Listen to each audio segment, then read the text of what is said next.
Soeharto manfaatkan G30S untuk merebut kekuasaan dari Soekarno.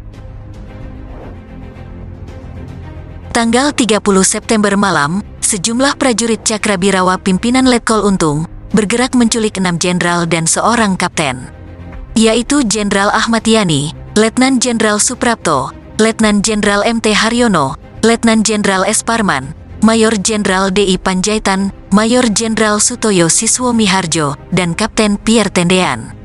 Jenazah mereka kemudian ditemukan di sebuah sumur di Lubang Buaya, Jakarta. Panglima TNI Jenderal Abdul Haris Nasution lolos, namun putrinya Ade Irma Suryani tewas, sementara ajudannya, yakni Kapten Pierre Tendean, jadi korban, diculik bersama 6 jenderal. Panglima Kostrat, yaitu Maijen Soeharto bergerak cepat memadamkan pemberontakan. Perburuan pada para pelaku G30S dilakukan cepat. PKI dinyatakan berada di balik gerakan pengambil alihan kekuasaan dengan kekerasan. Para tokohnya diburu dan ditangkap. Pada tanggal 1 Oktober, Soeharto mampu bertindak dengan efisiensi yang luar biasa, seperti dikemukakan Werdeim, karena ia sedikit banyak sudah mempunyai bayangan G30S akan terjadi, dan ia tidak akan menjadi sasaran. Soeharto sejak awal sudah tahu, inilah sebuah aksi yang bisa dipakai sebagai dalih untuk menyalahkan PKI. Masalah yang harus Soeharto hadapi pagi hari itu adalah, apakah ia bisa mengalahkan G30S dan melaksanakan rencana Angkatan Darat untuk menyerang PKI dan menggulingkan Soekarno. Soeharto tidak segera tahu pasti berapa besar pasukan dan perwira yang terlibat dalam aksi ini. Sepanjang pagi para perwira Kostrat menyelidiki kekuatan militer G30S dan memeriksa kesetiaan perwira-perwira kunci di ibu kota, terutama Mayor Jenderal Umar Wirahadikusumah.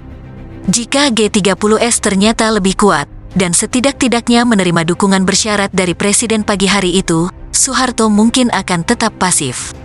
Soeharto hanya mempunyai 1 batalion di Jakarta yang berada langsung di bawah komandonya, yaitu Batalion 328 dari Jawa Barat yang bisa ia gunakan untuk melancarkan serangan balik seketika.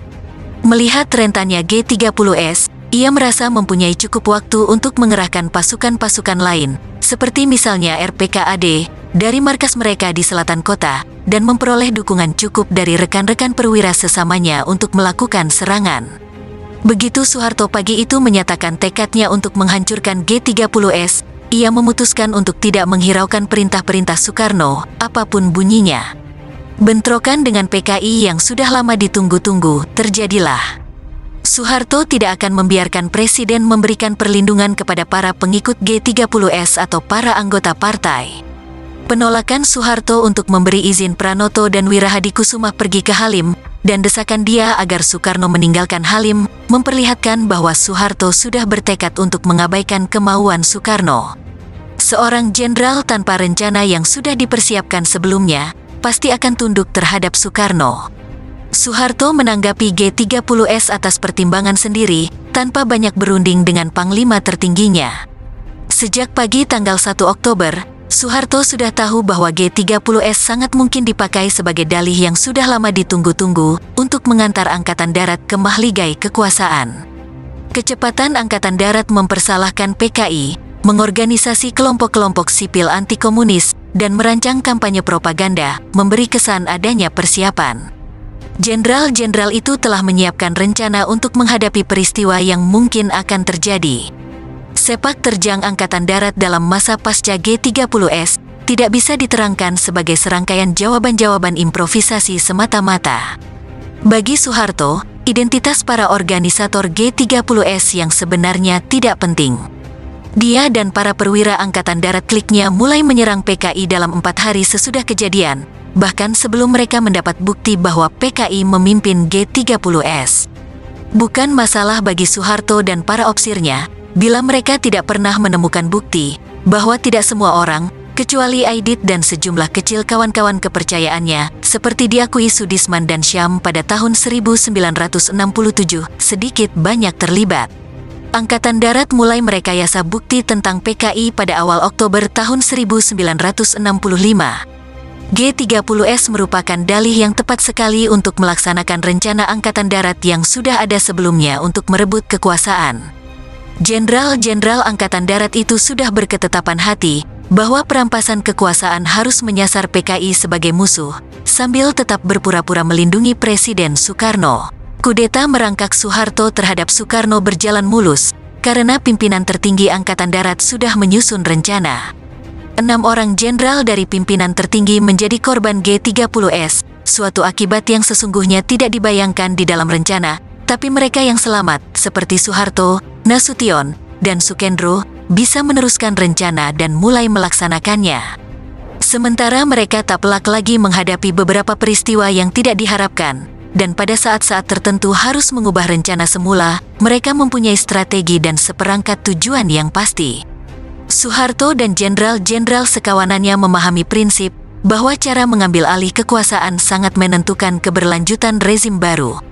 Mereka bukanlah perwira-perwira tolol yang hanya bisa mengikuti pola-pola lazim kup militer, yaitu dengan mengerahkan tank-tank di jalan-jalan di ibu kota, mengepung istana, dan menangkap, mungkin membunuh presiden.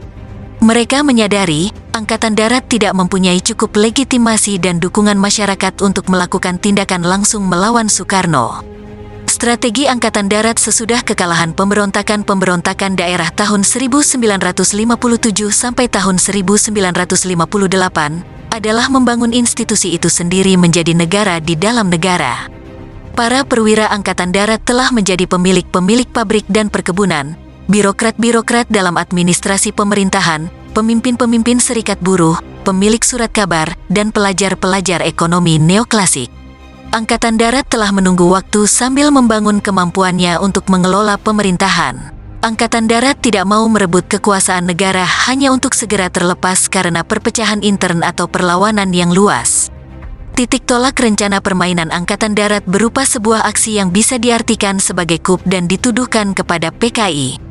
Dengan memakai G30S sebagai dalih, Soeharto dan perwira-perwira sekawanannya menciptakan suasana histeris, penuh krisis, yang menggiring semua unsur non-komunis untuk mempercayai bahwa mereka dalam ancaman bahaya maut.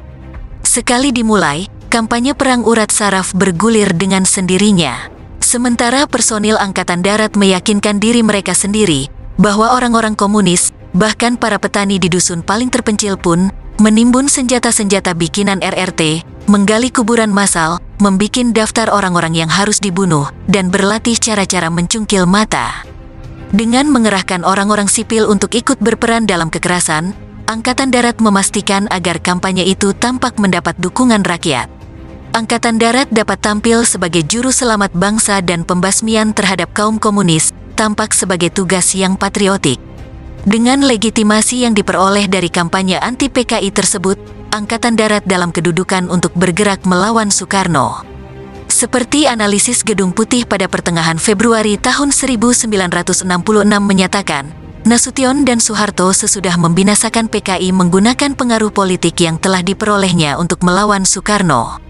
Demonstrasi-demonstrasi mahasiswa dan pelajar, yang sebagian dibiayai Kedutaan Besar Amerika Serikat, memperlihatkan gelagat ketidakpuasan massa rakyat terhadap kepresidenan Soekarno.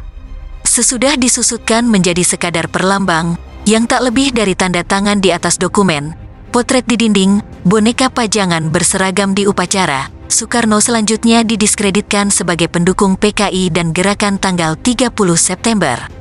Angkatan Darat, yang merencanakan stabilitas kekuasaannya berumur panjang, berusaha menyandarkan perebutan kekuasaannya pada prosedur-prosedur konstitusional. Semua tindakan Soeharto disahkan melalui instruksi-instruksi yang ditandatangani Presiden, yaitu pengangkatan Soeharto sebagai Panglima Angkatan Darat pada tanggal 2 Oktober, pengesahannya sebagai Panglima Militer Keadaan Darurat Baru, yang disebut Komando Operasi Keamanan dan Ketertiban, atau Kopkamtib pada tanggal 1 November, dan pembentukan Mahkamah Militer Luar Biasa, atau Mahmilep, pada tanggal 4 Desember. Soeharto bahkan menggunakan instruksi Presiden sebagai pembenaran untuk menahan 15 menteri anggota Kabinet Soekarno dan mengangkat menteri-menterinya sendiri. Soekarno tentu saja memprotes bahwa perintah yang diberikannya pada tanggal 11 Maret tahun 1966 bukan merupakan pemindahan kekuasaan, tapi kata-kata saja tidak mampu menghentikan langkah Soeharto terus ke depan. Soeharto sangat cermat dalam mengolah prosedur konstitusional, seperti misalnya sidang MPRS yang memilihnya sebagai pejabat presiden pada Maret tahun 1967, parlemen yang telah dipadati dengan wakil-wakil pilihannya sendiri, sehingga perebutan kekuasaan negara oleh Angkatan Darat tidak akan menampak seperti apa yang sejatinya, yakni kudeta. Penggabungan yang lihai elemen-elemen berikut, yaitu teror massa melawan musuh yang diibliskan, kesepakatan sipil dalam aksi kekerasan anti-PKI, demonstrasi-demonstrasi pelajar mahasiswa anti-Soekarno, cara-cara perang urat saraf melalui media massa, permainan-permainan prosedur legalistik, mencerminkan pemahaman yang mendalam tentang bagaimana merebut kekuasaan negara. Dibanding dengan kup-kup lain di dunia, Kup Angkatan Darat Indonesia merupakan kup yang luar biasa canggih. Soeharto bisa berkuasa sepanjang 32 tahun, sebagian karena ia dengan berhati-hati merancang cara yang ia pakai untuk merebut kekuasaan.